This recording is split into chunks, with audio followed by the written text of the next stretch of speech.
교회를 향한 꿈이라는 말씀을 나누게 될 때에 이 말씀이 저와 우리 성도님들의 삶 속에 대동교회에 풍성하게 이루어지는 복이 있기를 주 예수님의 이름으로 축복합니다. 아멘. 에스겔서 47장은 에스겔이 하나님께서 보여주시는 대로 기록한 새 성전에 대한 그림입니다. 환상이었습니다. 하나님의 말씀을 불순종함으로 말미암아 예루살렘의 성전이 불타 없어지게 된다고 말씀했는데 그대로 되었습니다. 하나님의 영광은 떠났습니다. 하지만 에스겔 40장부터 48장까지 에스겔이 본 이 비전은 성전이 회복된다는 것입니다. 새로운 성전이 세워진다는 것입니다. 에스겔 43장에서는 하나님의 영광이 돌아오고 이제 47장은 이 새 성전의 이 모습에 대하여서 그림을 그리고 있습니다. 이 말씀이 언제 이루어졌습니까? 놀랍게도 이스라엘 역사 가운데는 이 말씀이 이루어지지 못했습니다. 왜냐하면 에스겔서에 나와 있는 이 성전의 이 크기가 이스라엘 백성이 포로로 갔다가 돌아와서 성전을 다시 재건했는데 그 크기가 맞지 않습니다. 스룹바벨 성전이라고 알려져 있는데 그러니까 솔로몬 성전과 크기가 다르고 스룹바벨 성전 재건하게 될 때에 그 크기가 맞았느냐? 아니라 이 말입니다. 이루어지지 않았다는 것. 헤롯 성전도 이 크기가 맞지 않습니다.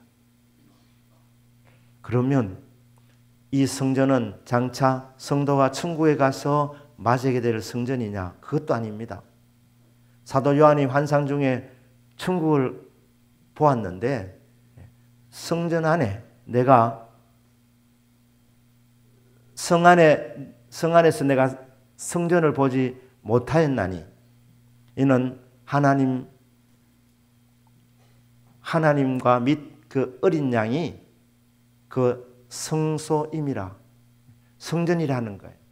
천국에는 다른 성전이 없습니다. 왜냐하면 하나님 자신이 성전이시기 때문에 어린 양이신 예수 그리스도가 성전이시기 때문에 진짜가 있는데 다른 게 필요하겠습니까?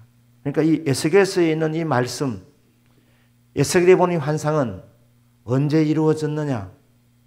신약시대 때 오순절이 임하면서 교회가 탄생되면서 이 말씀이 이루어진 줄로 믿습니다. 그렇기 때문에 여기 나온 이 상징은 다 영적인 의미가 있다는 것입니다.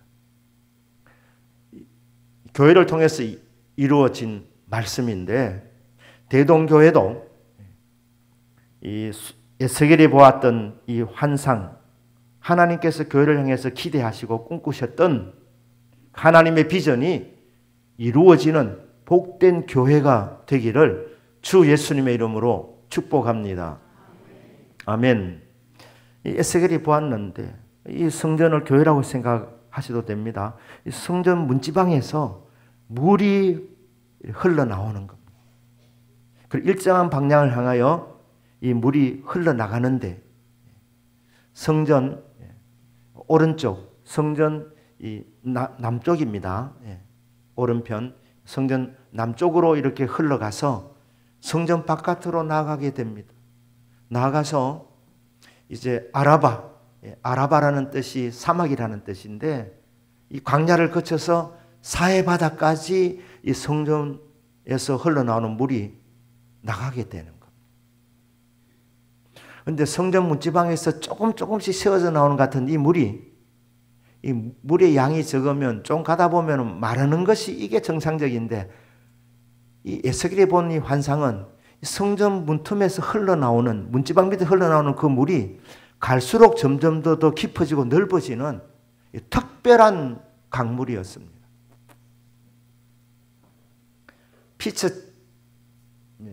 피츠제랄드가 벤자민 버튼의 시간은 거꾸로 간다는 소설을 썼습니다. 영화화되기도 했습니다. 이 피츠제랄드가 마크 트웨인의 말에 영감을 받아서 쓴 소설이라고 합니다. 마크 트웨인이 뭐라고 말한 적이 있느냐 하면 인생은 태어날 때가 최고 정점의 시간이라는 거예요. 그때부터 계속 내리막길을 가다가 마지막 죽는 시간이 최악의 시간이다. 이게 마크 트웨인의 시간관입니다. 인생관입니다. 크리스찬의 인생관과 정반대입니다. 우리 성도님들의 인생은 갈수록 좋아지는 인생입니다. 점점 더 은혜가 넓어지고 깊어지다가 마지막 세상을 떠나게 될 때는 영화로운 단계가 되어서 천국으로 들어가는 것, 이게 성도가 걸어가는 길입니다. 그러니까 저와 여러분은 갈수록 나빠지는 것이 아니고 태어날 때가 절정이 아니고 태어날 때도 절정이지만 갈수록 더 좋아지다가 마지막 이 세상을 떠날 때 천국에 들어가게 되는 이 영광스러운 시간이 오게 될 줄로 믿습니다. 그래서 갈수록 좋아지는 인생입니다. 그래서 3절에서 5절에 보시면 성전 문지방에서 이 조그만 물이 흘러나오다가 이 물이 성전을 적시고 이제 세상을 향해서 나가게 되는데 처음에는 이 물이 말입니다. 1,000척을 측량하고 재어보니까 물이 발목에 오르더라. 이 척이라는 말이 발꿈치 길입니다. 50cm로 잡으면 1,000척은 500m입니다. 500m 지나가서 재어보니까 이 성전 문쪽에 흘렀던 물이 500m 나가서 재어보니까 물이 훨씬 더 깊어져 있고 더 넓어져 있는 거예요. 그래서 그 물이 발목에 잠기게 된 겁니다. 다시 500m를 더 가서 재어보니까 한 1000m쯤 가서 재어보니까 물이 무릎에까지 올라와 있는 겁니다. 다시 500m, 그러니까 1500m쯤 와서 재어보니까 물이 허리에 채워지는 거예요. 그 다음에 500m를 더 갔더니 어떻게 되느냐? 사람이 걸어서는 지나가지 못하는 창이란 물이 되었다. 수영을 해야 지나갈 수 있는 그런 넘치는 바다가 되었다는 겁니다. 하나님의 역사는 이러합니다. 갈수록 좋아지는 역사입니다. 하나님 우리에게 베푸시는 은혜는 갈수록 깊어지고 넓어지는 은혜입니다. 그래서 나중에는 헤엄쳐서야 지나갈 수 있는, 건너갈 수 있는, 그래서 하나님 은혜 바다에서 마음껏 쳐갈 수 있는, 그래서 이 바다의 맛을 만끽할 수 있게 해주시는 하나님의 은혜의 역사라는 것입니다. 이 물이 흘러 들어가니까 불모지의 땅이 설만한 땅으로 바뀌게 되는 것입니다. 사막이 변하여서 옥토로 바뀝니다. 이 박토, 박한 땅이 옥토로 바뀌어서 열매가 맺어지는 겁니다. 여러분, 사해가 뭡니까? 사해. 죽을 사자 바다 해자입니다. 죽은 바다입니다. 왜 죽은 바다냐? 소금이 너무 많아가지고 생물체들이 살 수 없는 바다, 사해입니다. 그래서 염해라고 그러기도 합니다. 예, 죽으면 염해라고 하지 않습니까? 예. 소금 염자입니다. 예. 이렇게 소금 바다, 소금의 농도가 25%랍니다. 4%만 되어도 바다라고 쳐주는데 세계에서 가장 짠 바다가 사해입니다. 25% 소금을 함유하고 있는 바다. 그러니까 그 바다에 물고기들이 어떻게 살겠습니까? 그런데 이 물이 흘러 들어가니까 이게 생명수입니다. 그러니까 마실 수 없는 물이 마실 수 있는 물로 이게 변화가 되는 겁니다. 생명의 물로 바뀌게 된 것입니다. 고기들이 모이는 이런 어장으로 바뀌게 되는 것입니다. 변화의 역사가 일어나게 됩니다. 하나님께서 계속해서 생명수를 공급해 주시면 어떻게 되느냐? 교회만 바뀌는 것이 아니라 교회를 중심으로 세상을 향하여 나가게 될 때에 세상이 변화되어집니다. 바람직한 방향으로 바뀌어집니다. 존 칼빈이 제네바에서 사역을 했습니다. 칼빈이 사역을 할 때에 제네바는 음란한 도시였습니다. 그러니까 제네바 그러면 사람들이 음란한 도시 이렇게 생각했습니다. 아주 더러운 도시였습니다. 청결하지 못했습니다. 위생적으로도 그렇지만 도덕적으로도 그랬고 모든 부분에서 불결한 도시, 음란한 도시, 가난한 도시였습니다. 그런데 칼빈이 그곳에서 계속해서 하나님의 말씀을 전하니까 이 말씀이 흘러나가니까 어떻게 됩니까? 이 제네바가 변화되어졌습니다.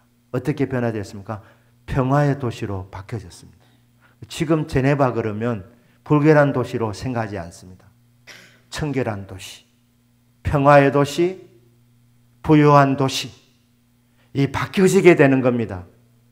어떻게 바뀌어집니까? 생명수가 흘러 들어가는 곳에는 이런 바람직한 변화가 일어나게 됩니다. 하나님의 말씀은 불가능한 일이 없습니다. 어떤 불모지도 바뀌어지게 됩니다. 생산성이 있는 땅으로 바뀌게 되는 것입니다. 그러니까 아라바, 그 땅을 그냥 강물이 흘러 지나가는 거예요. 그리고 사해바다까지, 그 사해바다에도 생명체들이 살 수 있도록 그 바다를 고쳐주시는 거예요. 변화시켜 주시는 겁니다. 우리 대동교회 하나의 은혜를 부어주셔서 세상을 변화시키는 교회가 되기를 주 예수님의 이름으로 축복합니다. 아멘. 그런데 이제 이 물이 흘러 들어가니까 하나님의 사자가 이 에스겔을 구경시킵니다. 강 좌우를 이렇게 돌아가면서 보게 한 거예요. 얼마나 넓어졌는지. 에네글라임 그리고 엔게디, 이게 사해 동쪽, 요단 동쪽과 서쪽. 그러니까 이 전체가 그냥 다 변화된 것입니다. 돌아보니까 이 주변에 말입니다. 이 강변에 나무들이 심이 많아지게 된 겁니다. 나무들이. 광야가 변하여서 아름다운 밭이 되고 아름다운 밭이 변하여 숲으로 여겨지게 되는 이런 변화의 역사가 일어나게 됩니다. 나무들이 많은 숲을 이루게 되었다는 것. 공중의 새들까지 와서 그 그늘에 이렇게 깃들일 수 있는 혜택을 공중의 새들까지 받게 되는, 물고기들과 공중의 새들까지 받게 되는 이런 풍성한 곳으로 바뀌어지게 되는 복. 열매가 많이 맺어지는 복을 받게 되었다는 것입니다. 그러니까 이곳에 의장이 형성되는 것입니다. 여러분, 물고기들도 아무데나 가지 않습니다. 생명수가 있는 곳, 영자가가 있는 곳으로 모여옵니다.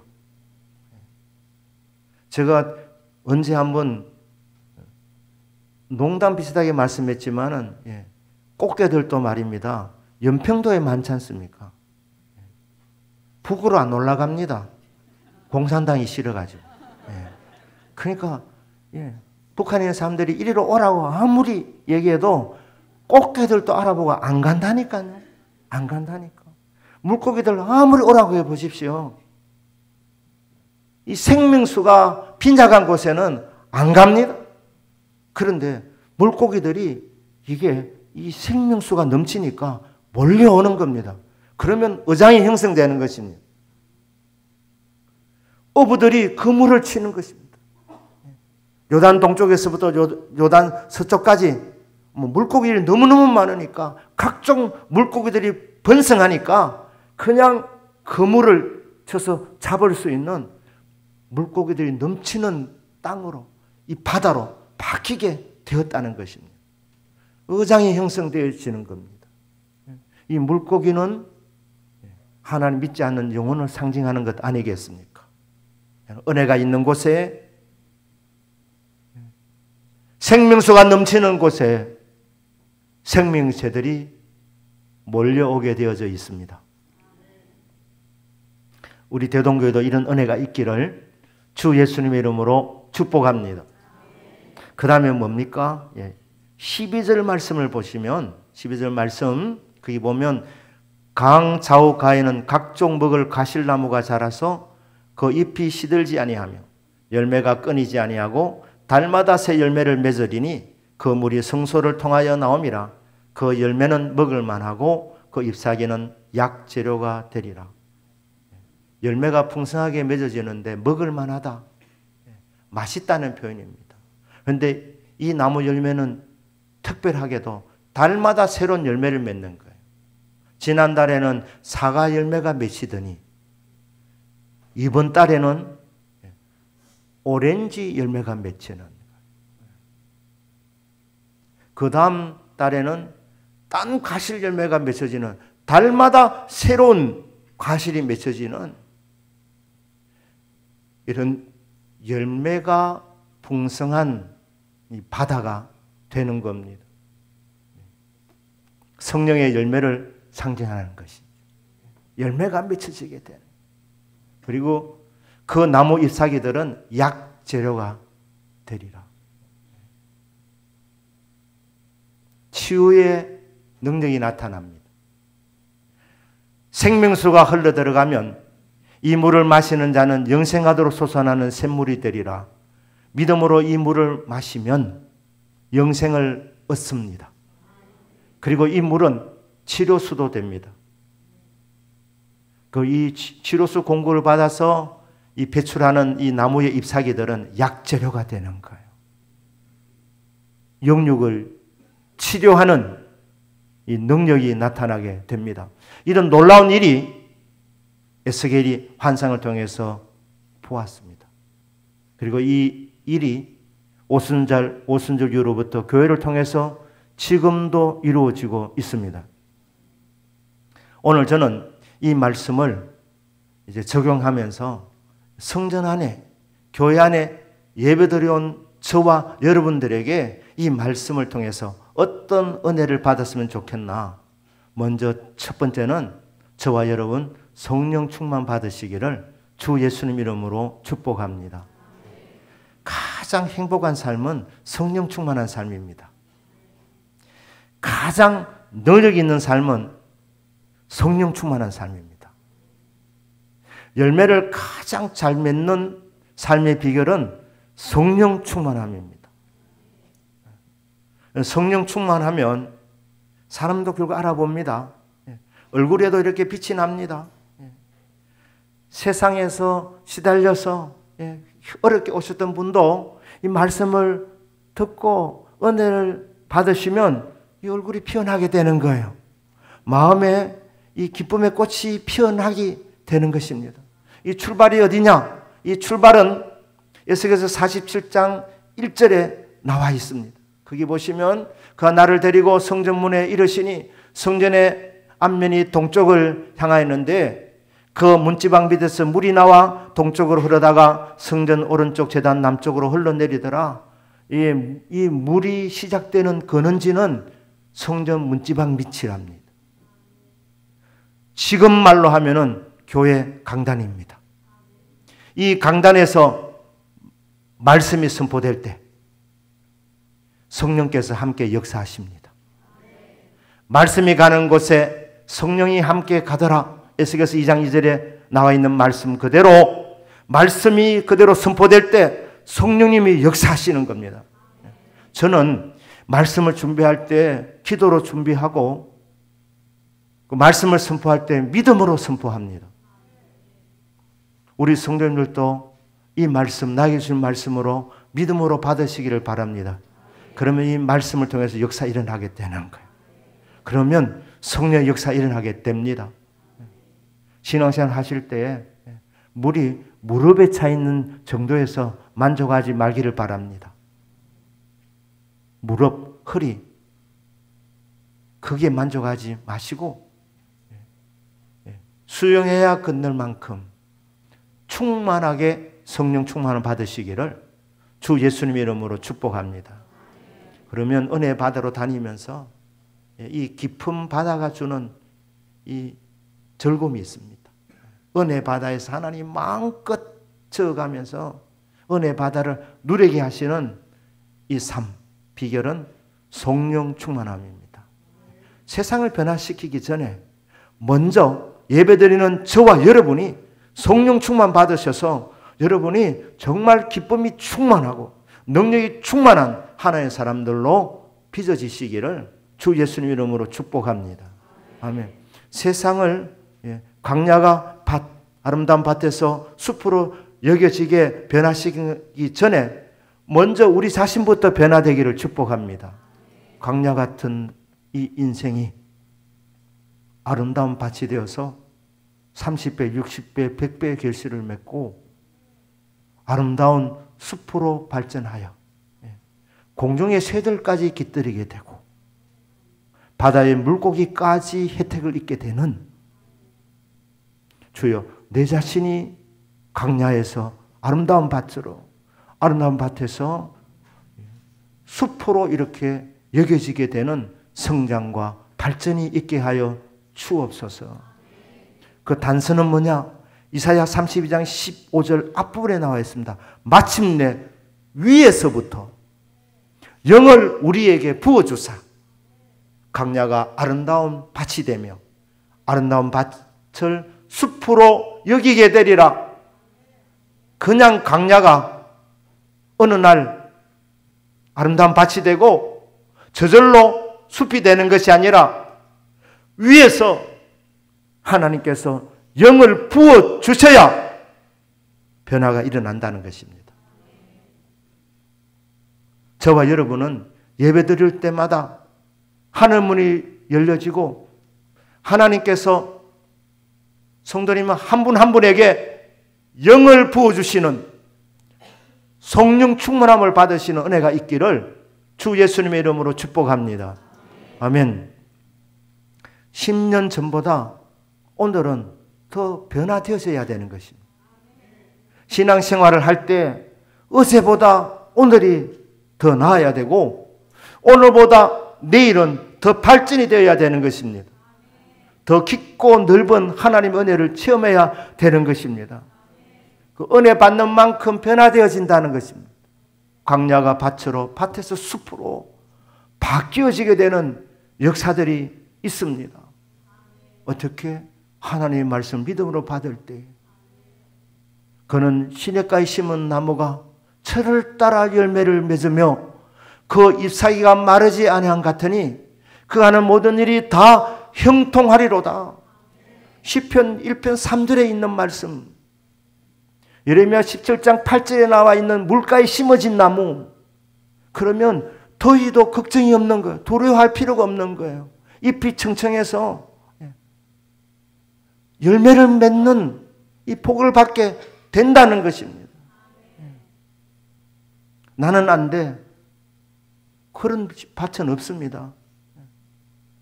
하나님의 말씀 능력이 있기 때문에 이 가시떨기 같은 밭도 이 돌짝각 같은 이 밭도 성령의 역사하셔서 이 옥토로 바뀌어지고 결국은 열매를 많이 맺도록 하나님 바꿔주시기 때문에 위에서부터 성령을 부어주십시오. 그래서 계속해서 성장하고 부흥하고 발전하는 내 자신이 되게 하여 주십시오. 우리 성도는 한 분 한 분이 이와 같은 일들이 일어나기를 주 예수님 이름으로 축복합니다. 나무는 제목이라고 말씀했습니다. 여러분 한 분 한 분이 인재들이 되기를 바랍니다. 시온에 대하여 말하기를 이 사람 저 사람이 거기서 났다고 말하리니 지존자가 친히 시온을 세우리라 하느니라. 시편 80편 5절 하나님께서 이 예루살렘 성전을 세우실 때에 이 성전에서 예배드리는 사람들을 인물로 키우려고 했습니다. 이 사람 저 사람이 이 성전에서 나기를 원했는데 이게 안 됐다 이 말입니다. 그럼 하나님께서 이 시대에 인재를 어디서 키우기를 원하시느냐? 교회를 통했습니다. 대동교회에서 이 사람 저 사람이 나는 복이 있기를 주 예수님 이름으로 축복합니다. 그리고 여러분 축복하실 때 하나님 사람들 세우실 때 저도 거기 포함시켜 주십시오. 그렇게 기도할 수 있기를 바랍니다. 사람 낚는 어부가 됩니다. 그러면 은혜가 있는 곳에 사람들을 하나님 보내주시고 그들을 그리스도인으로 만들 수 있는 능력을 부어주셔서 어부의 사명을 감당하게 하는 것입니다. 나를 따라오너라 내가 너희로 사람 낚는 어부가 되게 하시리라. 주님이 사람 낚는 어부로 불러주셨습니다. 그리고 사람들을 보내주셨습니다. 근데 안 되는 거예요. 벌하시고 나서 다시 도망간 제자들 찾아가셔서 내 양을 먹이라, 내 양을 치라 부탁했습니다. 언제 이들이 사람 낚는 어부의 사명을 감당했느냐? 오순절 성령의 권능을 받고부터 가능했습니다. 성령의 권능을 받아 여러분 그렇게 애쓰지 않아도 전도가 되어지고 별말 안 했는데도 우리 삶을 보고 예수 믿어야 되겠다 사람들이 도전을 받아서 예수님 믿게 되는 능력 있는 삶, 권능 있는 삶을 살아가기를 주 예수님의 이름으로 축복합니다. 아멘. 마지막은 성령께서 역사하셔서 영육을 치유해 주십시오. 그 나무 잎사귀들은 약재료가 된다고 말씀했습니다. 보혈의 능력입니다. 주님이 징계를 당함으로 우리가 평화를 누리고 주님께서 채찍에 맞음으로 나음을 입었습니다. 이 생명수가 흘러 들어가면 이 생명수는 우리를 치료하는 능력도 됩니다. 영육을 치료하는 것입니다.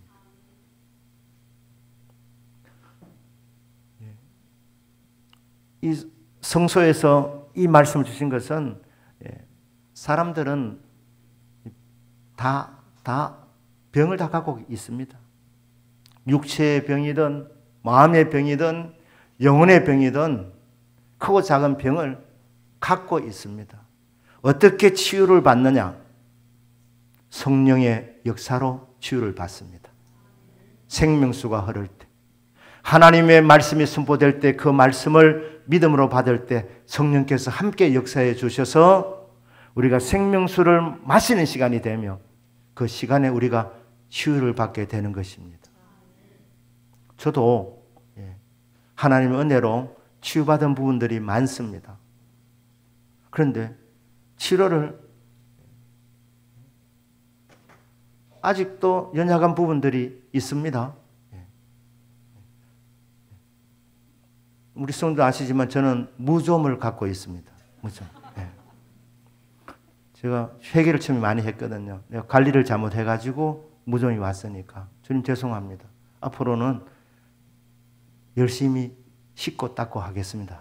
자, 이렇게 했지만 이게 잘 안 떠나는데, 그런데 제가 무좀을 위해서 기도를 처음에는 잘 못하겠더라고요. 왜냐하면 이런 것까지 할 필요가 있나. 그래 생각한 이유는 무좀은 치명적인 병은 아니니까. 하나님께서 저에게 많은 은혜와 복을 주셨는데 치명적이지 않는 약한 부분들이 좀 있는 것도 괜찮겠다 싶어가지고 그래서 무좀을 위해서는 별로 기도를 안 했던 것 같습니다. 그런데 생각을 바꿨습니다. 왜냐하면 약재료가 된다고 말씀했으니까 이거 약을 안 먹는 것은 내 손해고 마시면 되는 겁니다. 생명수를 마시면 되는데 성령 충만을 받으면 영육을 치유해 주시는 거예요. 아멘이십니까? 내가 알고 있는 병, 그리고 내가 모르고 있는 병도 있습니다. 마음의 병도 있습니다. 영혼의 병도 있습니다. 뭐 이 정도 병은 내가 뭐 갖고 살지, 이런 부분들도 혹 있을 수 있습니다. 그러나 한번 기도 한번 해보시길 바랍니다. 예배 시간마다 주님은 치유자이십니다. 주님 저를 치유해 주십시오. 머리끝부터 발끝까지 치명적인 병, 심각한 병뿐 아니라 작은 병도 주님은 약재료가 된다고 이렇게 약속하셨으니 보혈의 능력을 믿습니다. 주님이 채찍에 맞음으로 나음을 입었습니다. 그 말씀을 믿습니다. 주님, 아는 병, 모르는 병, 마음의 병, 영혼의 병까지, 큰 병뿐 아니라 작은 병까지 주 예수의 이름으로 성령의 능력으로 치유하여 주시옵소서. 이렇게 늘 치유를 경험하는 은혜가 있기를 원합니다. 그리하여 세상을 치유하는 자로 나아갈 수 있게 되시기를 주 예수님의 이름으로 축복합니다. 말씀을 마칩니다. 이 모든 출발지가 어디냐? 강단입니다. 여러분, 말씀이 선포되기 전에 먼저 사모하시고 기도하시고 나에게 주신 말씀으로 받으시고 말씀을 들을 때에 성령께서 함께 역사해 주셔서 성령 충만하게 하여 주옵소서. 그리하여 바람직한 변화가 있게 하여 주시고 성장이 있게 하여 주시고 전도자로 세워지게 하여 주시고 영육을 치유해 주셔서 건강한 사람으로 그렇게 세워지게 하여 주시옵소서. 그렇게 선포하시고 저와 여러분의 믿음대로 되어지는 역사가 있기를 주 예수님의 이름으로 축복합니다. 아멘. 기도하겠습니다.